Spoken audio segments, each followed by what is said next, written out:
Jess Phillips' mishandling of the pimping gang's investigation has been slammed by a senior conservative, who called her a disgrace.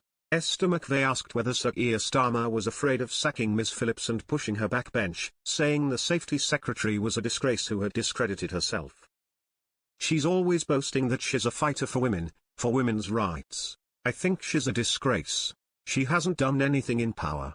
If anything, she's been inconsistent.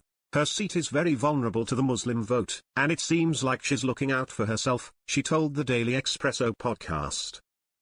Her comments come after Ms. Phillips was urged to resign by a group of abuse survivors. They wrote to Home Secretary Shabana Mahmood, detailing the conditions they want met to be able to return to work with an independent advisory panel examining abuse, including the race of the case. They want the inquiry to be highly focused on tackling criminal gangs and for anyone chairing it to be a current or former judge. Ms. Phillips told MPs on Tuesday that allegations of delays, lack of care or expansion of the inquiry were untrue. Ms. McVey told the Daily Express, "She has to go, but the problem is Starmer should have sacked her immediately and he didn't. He hesitated and there were a lot of other people calling for her to go. Whether it was the survivors in the council or Kemi Badenoch, they all said she had to go, which put him in a difficult position." Ms. McVey said the Prime Minister would likely have to force Ms. Phillips to resign, pointing to rumours in Westminster that she would be sacked on Monday. She added, "Trust him, trust her, and the investigation is completely over. But if this investigation is for the women who have been abandoned, disbelieved, called liars, this is their last chance to actually put their faith in the establishment. If it collapses, it shows that, really, the Labour Party will collapse. So this is a pivotal moment for Labour, so Keir Starmer has to step in."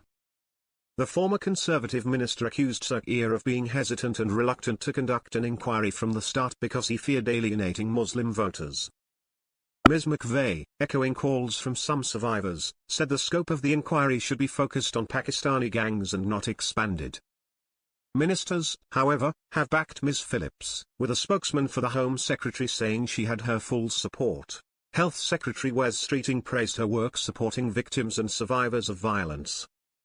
Sir Keir backed her during a visit to a mosque on Thursday. He said, "The most important thing about grooming gangs is that we have a national inquiry and that will absolutely find the truth and justice." Asked if he had confidence in the minister, the Prime Minister told the BBC, "Of course I do. Jess has worked on issues around violence for many years." In today's Daily Expresso, Ms. McVey described Ms. Phillips' response to questions about the inquiry from MPs in Parliament this week as a disgrace, a disaster, and it's all down to her.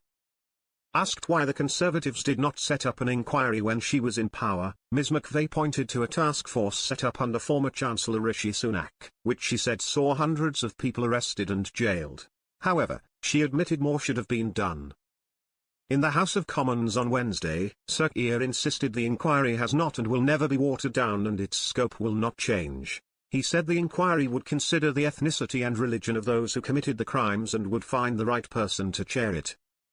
The Prime Minister also declared that injustice will have nowhere to hide, as he announced Baroness Casey was being drafted in to support the investigation. Meanwhile, two groups of survivors working on the inquiry into grooming gangs have written to the Prime Minister backing Ms. Phillips to remain as Safety Minister after calls for her to resign. A separate letter from 5 survivors to Sir Keir and Ms. Mahmood lists Ms. Phillips's continued role as one of the conditions for their continued involvement in the inquiry.